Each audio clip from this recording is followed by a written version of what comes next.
Okay, when you choose a coconut, you want to see if there's any, see we've got a little dark spot here, may have a little mold in there, maybe a little off-water spot here, also have some mold in it.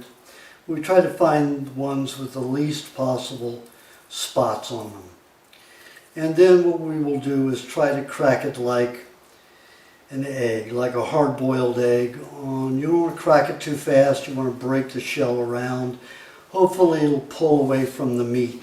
It doesn't happen very often, but sometimes it does. But it does loosen it as we beat it like this. And a ball peen hammer is a pretty good hammer for this.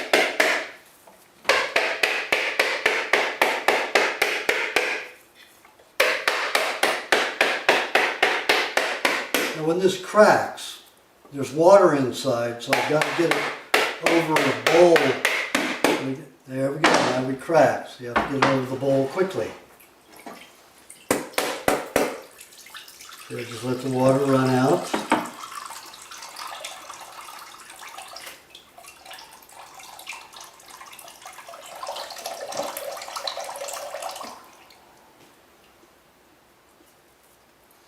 Okay, then we'll go back to cracking. And we want to get even cracks all over so they're just not in half of it or part of it. The larger the pieces, the harder it is to remove the meat from the shell.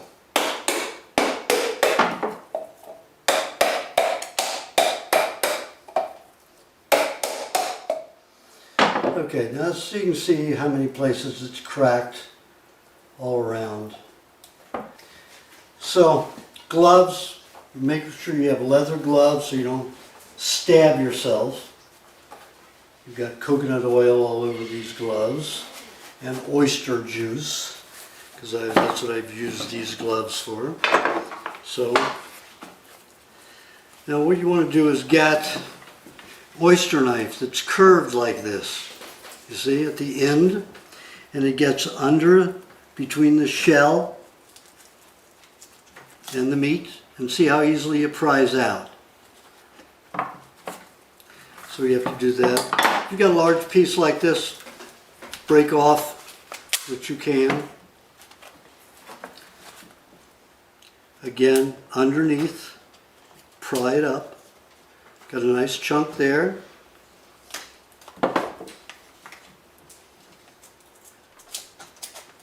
Now you can always rinse it because this gets some of the crust on it, so we can put it in the water there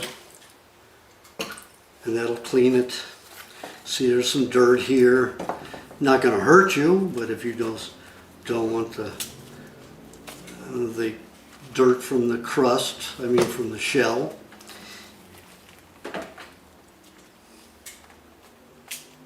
Again, you pry it. Work it under. That's what is so great about this curved oyster knife for doing this. Work it up as you work it in there. Move it around, work it up. There we go again. See how nicely that came out? This one's a little bit tighter to the shell, but again, I pried it loose.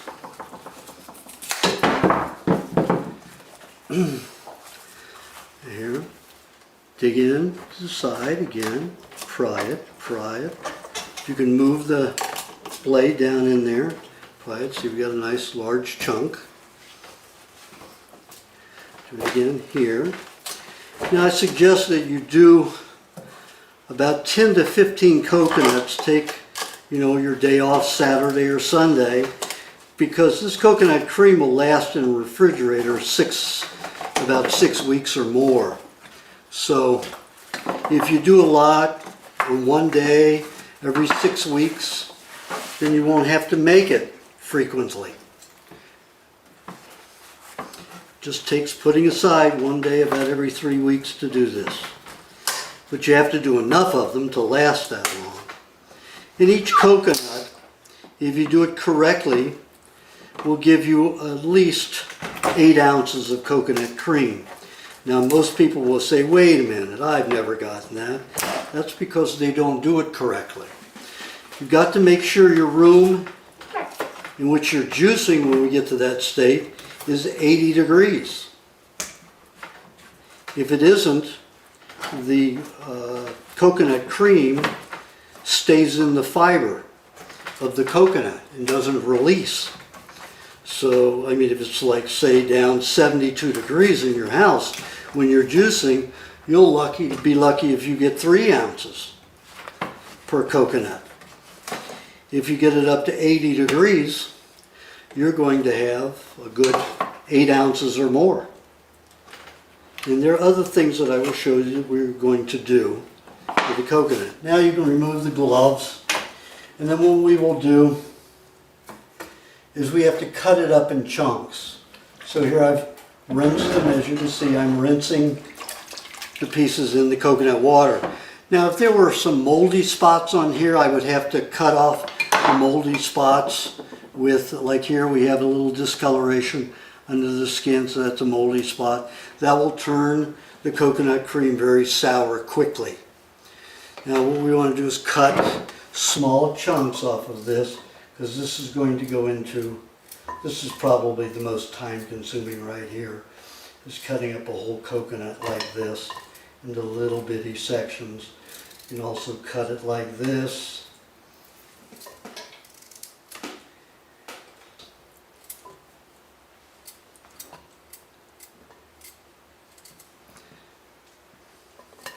Little chunks. And there's about 2 1/3 coconuts so far. And we finished this one. We'll have more. Okay, the next stage in this coconut cream making process is we're going to take these chunks of coconut and we're going to make them into a grated coconut. Make sure that this is down before you do anything. I didn't do that, so now, okay. And we'll put as much, and if you see one that has mold spot, definitely eliminate it, because it will make the coconut cream go a little sour, and it'll just be more detoxifying. And I wouldn't put any more than about halfway into the halfway filled. And the best thing to do is pulsate it, not to grind it consistently, just to get it moving. Now we can turn it on and leave it on until it grinds.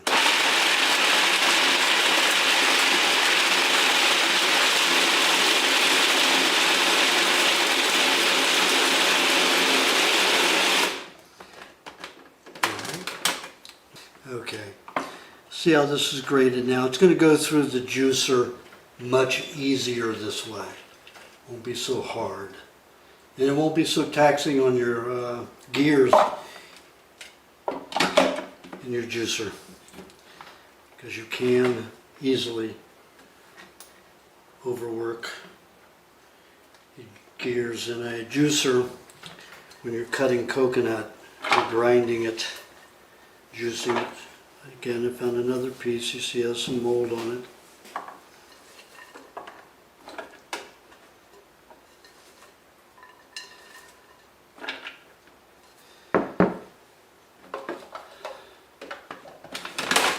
Again, we will pulsate first.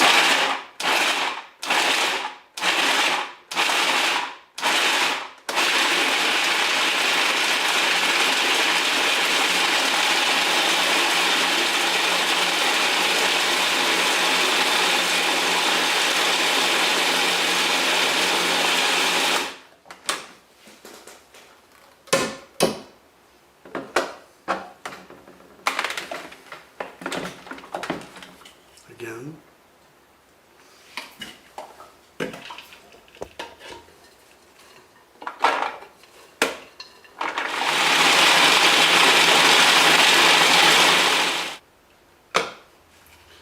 You have to be very careful with these blades because they are very sharp and they will cut. The next step is we take the grated coconut and we put it in the juicer.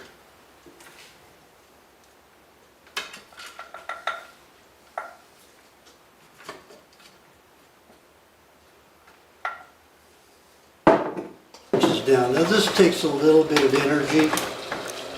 Push that down in there. And if you twist, it really helps. Twist, twist, twist, twist.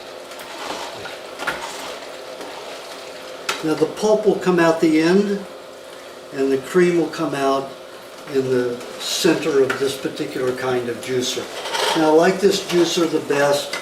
It has 2 gears in it. They are magnetic stainless steel, and you don't have to worry about the metal getting into the coconut cream, and definitely don't have to worry about plastic. I don't like the augers that are plastic because then you get phthalates and other plastic chemicals into your coconut cream. Now it's about 80 degrees in this room, 79, 80 degrees. Perfect temperature. So we're going to see what we get out of these 3 coconuts. And we threw very little, probably about half a cup of the coconut we lost from the mold parts.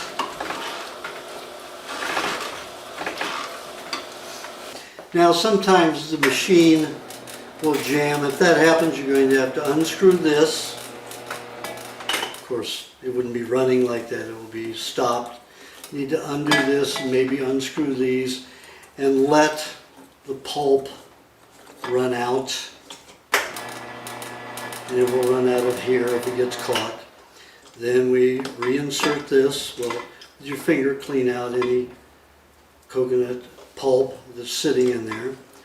And then this has only happened to me one time. And you just finger tight. Never put these any more than finger tight. If you do, it will jam and even crack the machine. Crack it in many places. It won't hurt the machine, but then you have a cracked looking machine. So always make sure that when you do each bout that your stick, now they have a plastic one. I don't like plastic, so I use the wooden plunger. And make sure that you hear the gears touching the wood before you add the next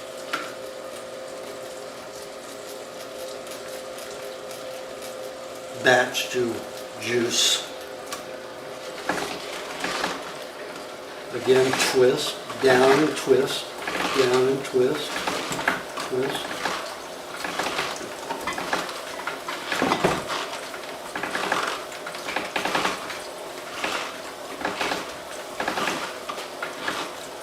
Now, this is obviously too tight, so I'm going to have to loosen it. There we go. Now it's moving easier.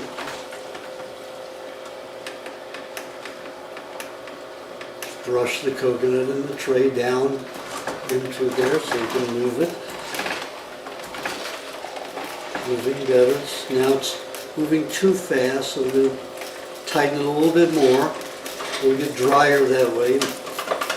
You get more coconut cream from the coconut itself. Now the coconut pulp is piling up here, so I pull it to the side. You feel it's getting warm. It's about probably 85 degrees, and that's fine. I don't like the juicer where the pulp is coming out to get hotter than about 96 degrees, 100 degrees at the very most. And it will be hotter when it comes out this end than it will here. And this is the crucial point of heat. See, if you twist like this, you don't have to push as hard. If you just push and push, you'll wear yourself out. So just twist and push a little bit. Twist, push, twist. See how easily that goes through. Now, these were medium-sized coconuts. They weren't small and they certainly weren't large. You can find coconuts that are twice that size. So these should give about 8 ounces each. Coconut cream. And sometimes I won't fill the shaft all the way up to the top. I'll fill it to about here, so it doesn't get compressed and packed in the shaft itself. Now, here's 3 coconuts. The pulp is filled up this bowl here. And we look at the measuring cup here, and what we have is, we have 3 cups, just what I wanted for 3 coconuts. However, we can still get more out of this, so we can run the pulp through 1 or 2 more times. We just have to make sure it doesn't get too hot. So what we do is we pour that into there.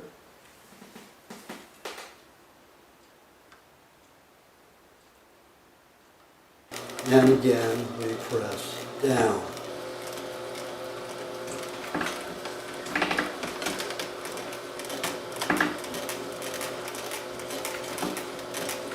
Press and twist. You see, there's still juice coming out of this.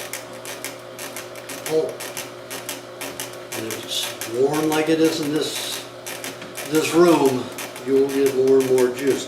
Now I'm going to tighten it a little bit so it gets even drier. Twist, turn, twist, turn. I'm going to tighten it all the way.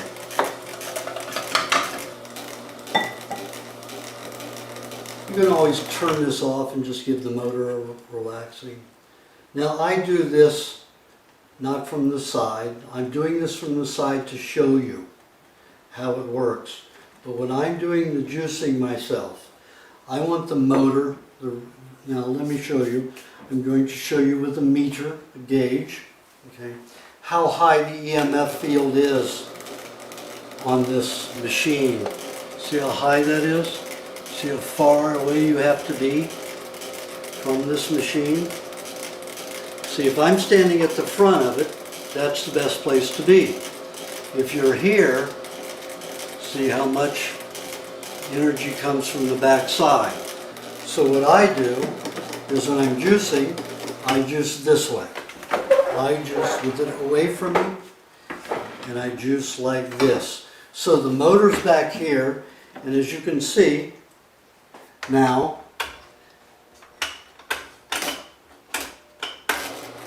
where I'm standing, there's almost no electromagnetic field.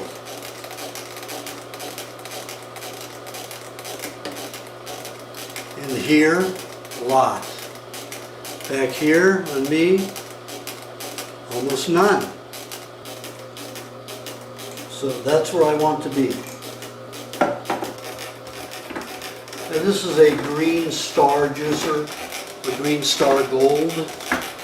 What's called a Green Power Gold, but it's all from the same line, the same mechanism, the 2-gear. The newest, the Green Star Elite, is better than any of these. That's the one I recommend you get. Now this pulp is getting about probably 95 degrees. And that's just about as hot as I want it to get. Since I have an empty jar here, you can see now this is almost through, and it's gone from this bowl to this bowl as far as consistency and amount of pulp. So we'll put this under here.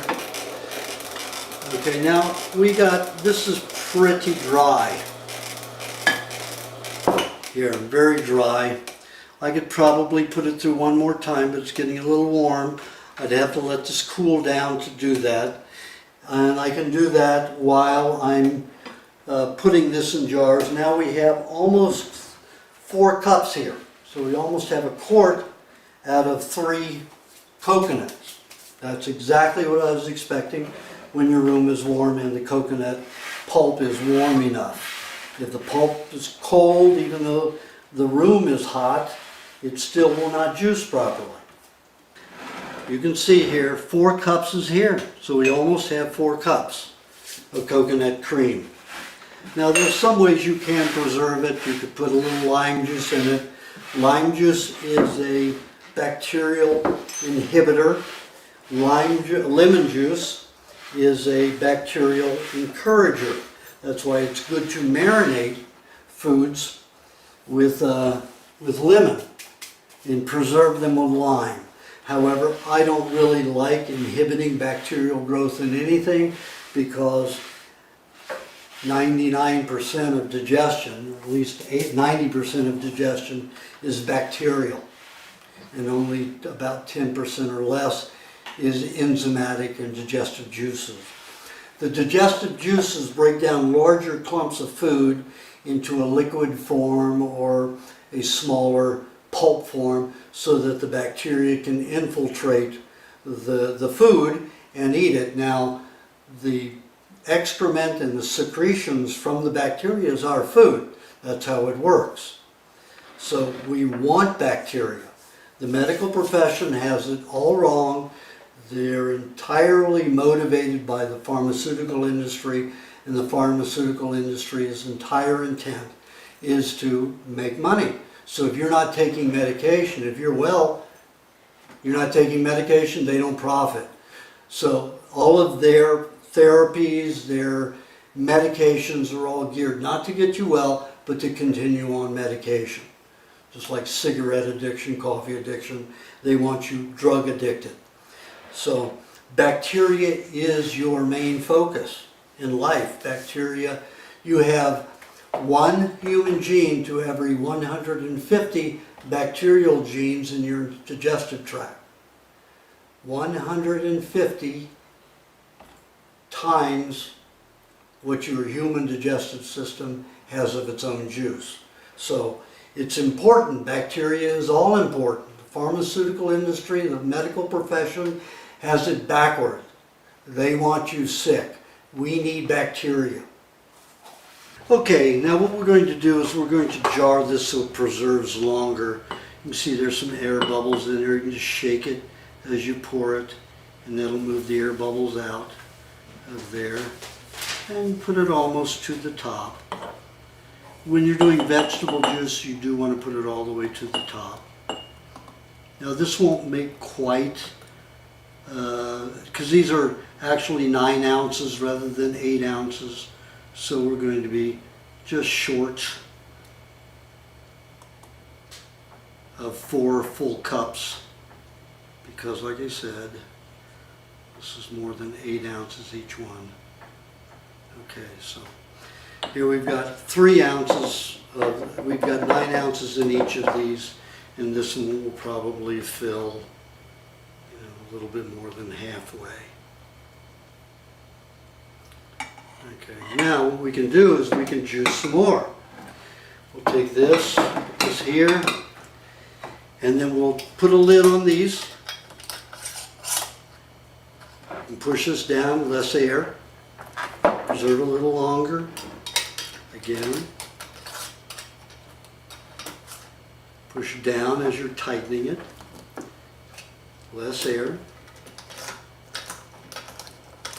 These are 2-piece lids, and there we go. So we have them jarred and ready for the refrigerator.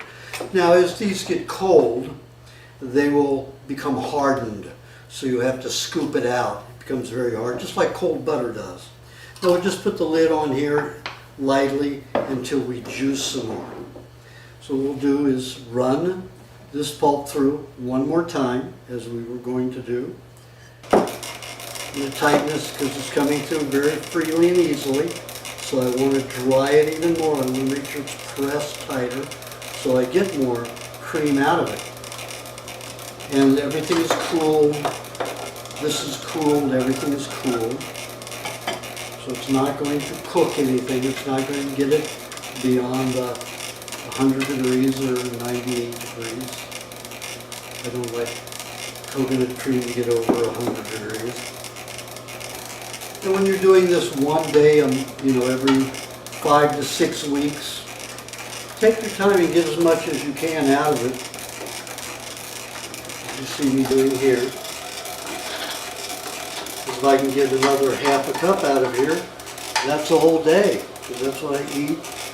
It's anywhere from 4 to 6 tablespoons a day. I don't recommend everybody have that much because that's a lot of detoxification. Some people I only recommend maybe 4 tablespoons daily of coconut cream. But it's one of the most cleansing of all of the fats that we have. And it's not oil, it's only about 7–8% oil. And oils cause unruly detoxification. So this has the normal 7–8% oil. The rest is water-soluble fats. Most people don't know that there are water-soluble fats. But most fats in nature are water-soluble. It's getting warm again, but not hot. So let's see what we've got just from this one more pass through. Put this under there so it doesn't drip all over the table. Okay. Now, out of that, we passed about 2/3 of it through, and we got about 2½ more ounces, almost 3 ounces. So if I want to fill this, then I can run this through again. But you get the idea, and then just put a lid on this, and then in the refrigerator they go. Terrific. And it tastes good.